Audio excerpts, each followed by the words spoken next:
الحمد لله والصلاة والسلام على سيدنا محمد وعلى آله وأصحابه أجمعين. أما بعد، عن الأسود قال: سألت عائشة رضي الله تعالى عنها ما كان النبي صلى الله عليه وسلم يصنع في بيته.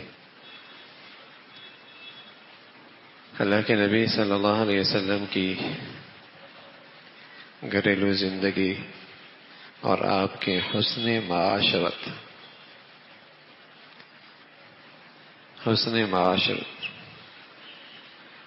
اللہ کے نبی کی معاشرت میں محبت چھپی ہوئی ہے اور آپس کا اعتماد چھپا ہوا ہے. جہاں اللہ کے نبی کی حسن معاشرت زندہ ہوگی وہاں محبتیں فروغ پائیں گی، محبتیں پروان چڑھیں گی. تو آپ کی حسن معاشرت خصوصاً گھریلو زندگی میں حضرت عائشہ سے پوچھا گیا اللہ کے نبی صلی اللہ علیہ وسلم گھر میں کیا کرتے تھے؟ تو فرمایا وہ گھر میں گھر والوں کے ساتھ مدد بھی کیا کرتے تھے. ہاں، فَإِذَا حَضَرَتِ الصَّلَاةُ خَرَجَ إِلَى الصَّلَاةِ، بس نماز کا وقت آیا پھر فوراً نکل گئے. گھر میں ہوتے تو گھر والوں کے ساتھ تعاون فرماتے. حضرت عمر فرمایا کرتے تھے رضی اللہ تعالیٰ عنہ، حالانکہ آپ کا مزاج بڑا جلالی تھا، آپ فرمایا کرتے تھے گھر میں بچوں کی طرح رہو، گھل مل کے، ہنسی مذاق.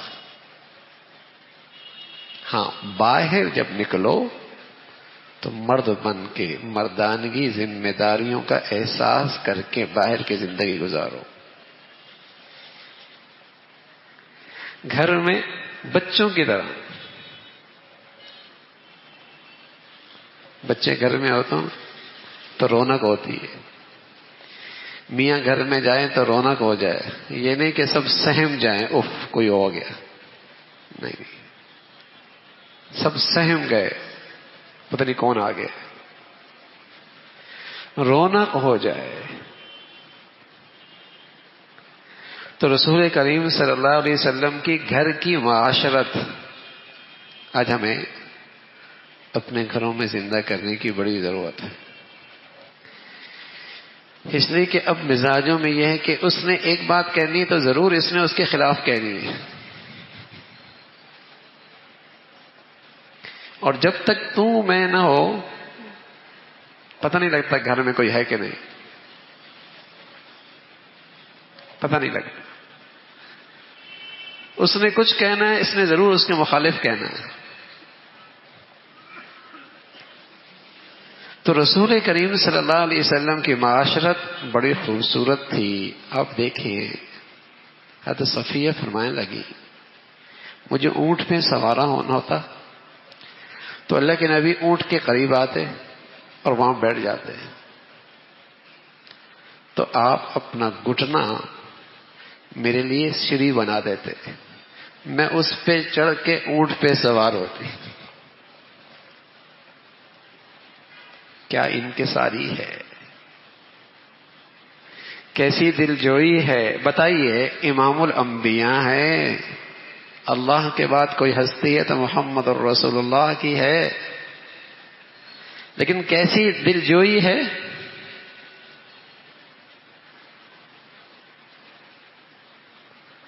تو اس انداز سے مجھے سواری پہ سوار فرمایا کرتے تھے.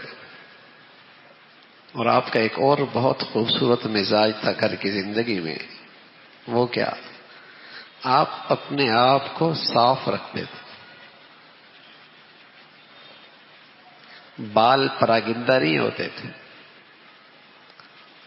اپنے آپ کو سنوار کے رکھتے تھے. حضرت عائشہ فرماتی آپ اٹھتے تو سب سے پہلے مسواک کرتے، گھر میں آتے تو سب سے پہلے مسواک کرتے، کچھ چیز نوش فرماتے سب سے پہلے دانت صاف کرتے.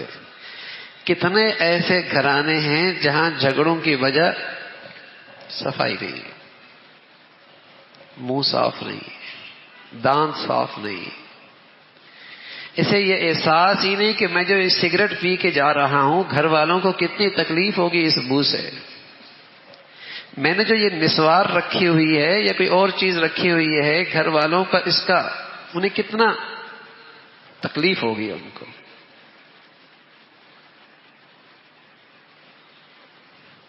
احساسات ہے نا.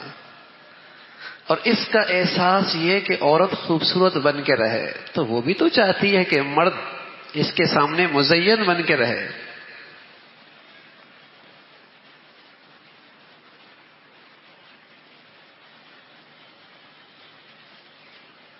تو رسول کریم صلی اللہ علیہ وسلم گھر میں صاف ستھرے رہا کرتے تھے. اچھا ہمارے عجیب مزاج ہے, تقریبات میں بڑا اہتمام سے جائے گا, بڑا اہتمام ہوگا, اور جہاں سب سے بڑی گھر میں تقریب ہے وہاں وہ بھی میلی کو چلی رہے گی, یہ بھی میلہ کو چلے رہے گا. تو رسول کریم صلی اللہ علیہ وسلم کی حسن معاشرت میں یہ بھی تھا کہ آپ ہمیشہ یہ پسند کرتے تھے کہ مجھ سے خوشبو آئے, بدبو نہ آئے. اس لیے آپ فرمایا کرتے تھے مجھے دنیا میں چند چیزیں بڑی پسند ہیں, نیک عورت اور خوشبو, اور فرماتے تیسری چیز نماز میری آنکھوں کی ٹھنڈک. ان تین چیزوں کے بارے میں فرمایا. تو خاص طور پہ خوشبو پسند فرماتے تھے کہ ہر وقت میرے جسم سے خوشبو آ رہی ہو. اب دیکھو یہ بہت معمولی باتیں ہیں, لیکن یہ اچھی معاشرت کے خلاف ہے. کسی کو میری ذات سے تکلیف پہنچے, بو آئے, گھن آئے, بلکہ گھن آتی ہے. تو اچھی معاشرت کیا ہے کہ سامنے والے کو جو میری زندگی میرے ساتھ گزار رہی ہے اسے مجھ سے راحت ملے.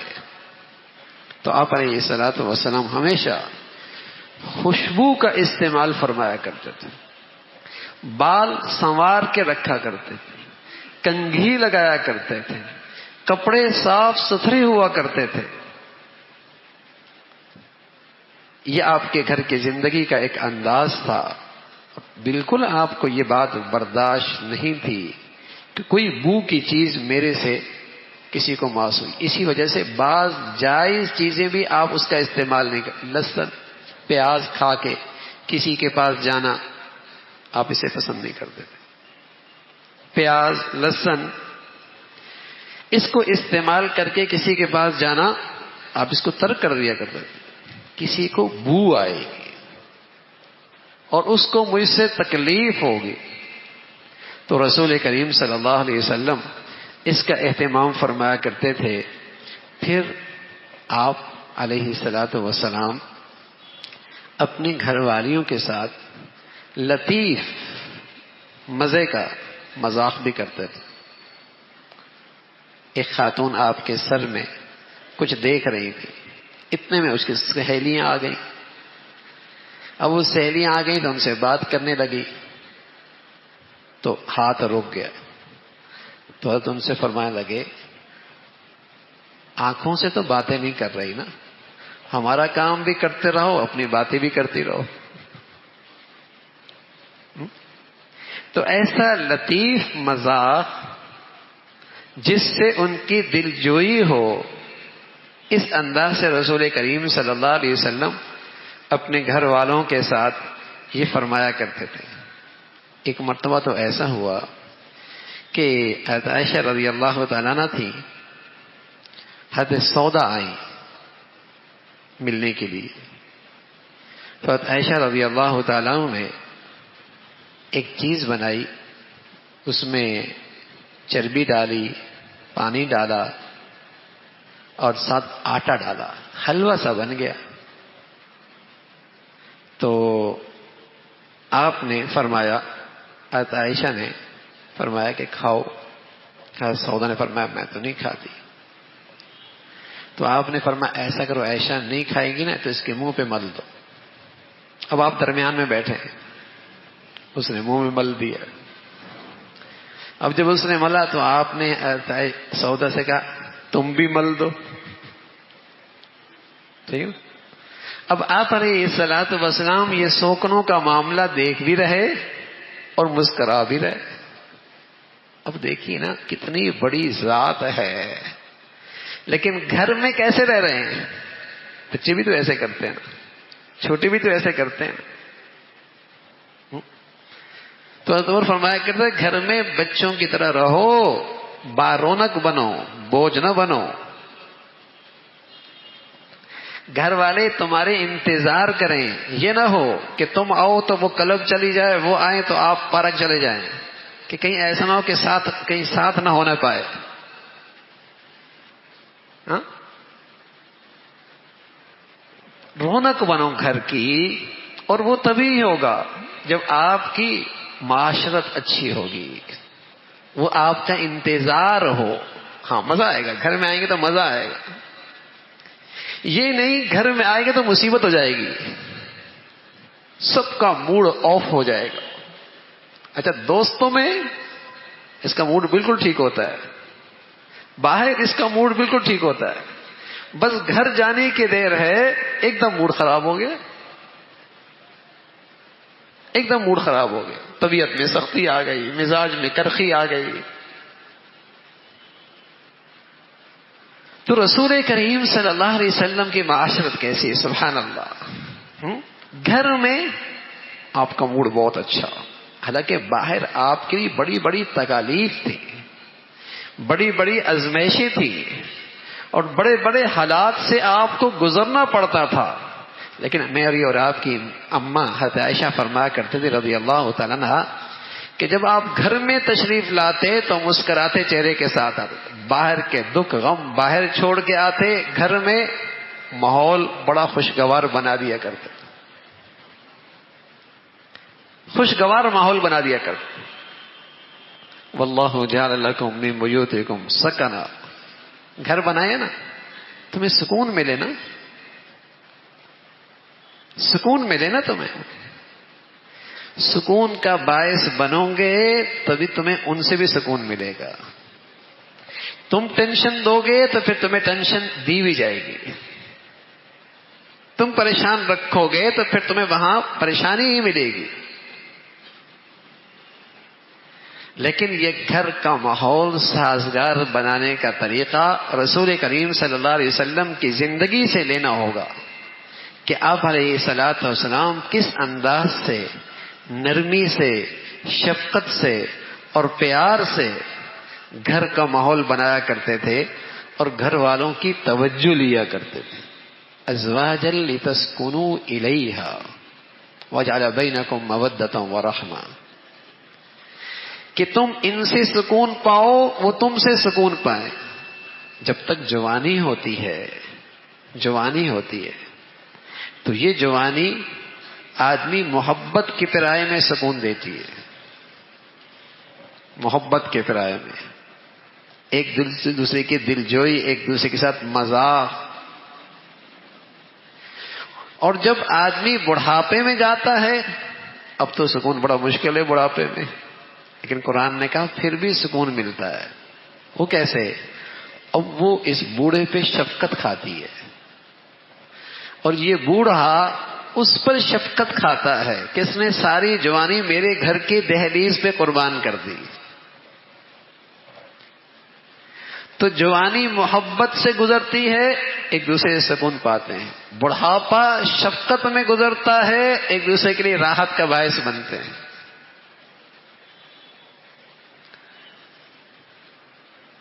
لیکن جب جوانی میں ایک دوسرے کا سکون نہیں ملتا نا, اور پھر اولادیں بڑی ہو جاتی ہیں, پھر اس بوڑھے کی خیر نہیں ہوتی. وہاں تین اکٹھے ہو جاتے ہیں, یہ اکیلا رہ جاتا ہے, اپنی جوانی کی ساری کسر نکالتی. بیٹا بھی ساتھ ملا لیا, بیٹی بھی ساتھ ملا لی, اماں بھی ساتھ ہو گئی, اب اس کی خیر نہیں, اب اس کی خیر نہیں. اب وہ شیر ہو گئی, جوان بیٹا ہو گیا. لیکن اگر یہ آپس کی محبت کی زندگی ہوتی تو آج بھی ان کا رشتہ آپس کا اولاد سے زیادہ مضبوط ہوتا. جس رشتے کی بنا پر اولاد ملی ہے وہ اولاد بیچ میں حائل نہیں ہو سکتی. یہ رشتہ اس اولاد کے رشتے سے زیادہ مضبوط ہے، اور دونوں مل کر اولاد کو ادب سکھاتے ہیں. شوہر نہیں ہوتا تو ماں سبق دیتی ہے، تمہارا سب کچھ تمہارا باپ ہے، اور اس کے دل میں باپ کی عدم موجودگی میں باپ کی عظمت بٹھاتی ہے، باپ کی عظمت بٹھاتی، احترام بٹھاتی. اور شوہر کی موجودگی میں شوہر ایسا معاملہ کرتا ہے جس سے بچوں کے دل میں ماں کا احترام بڑھ جاتا ہے، ماں کا احترام بڑھ جاتا ہے.